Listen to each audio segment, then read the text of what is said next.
Facebook atanga video download ta video wa khen kan lut tanga chuan khilai khen video kan du zong ha kan download du zong ha kan zong nga khi kan tung chin don ani khilai dot pathuma khen kan click ang asira kilthum dot pathuma khen kan click anga copy link a khen kan lut ang all some de win download theini chuan Chrome browser a kan lut tanga Chrome a khian achina kan copy kha kan paste don ani khilai khen mo khen kan paste sa khilai khian www ti khi kan clear anga khi www ti kan clear anga khimi aya khian mbasic ti kha kan chu don ani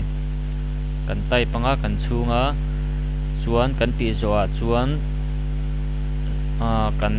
search tonga ti tikhin ron lang ta a khimi khi voi khat click zeu tur ni khi ma khi mo voi khat click zeu kha to ka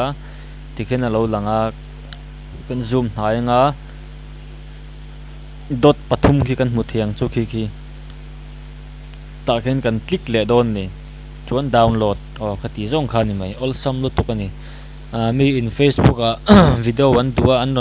an post a ka du ve an te phone number ten in deal chuk thin ni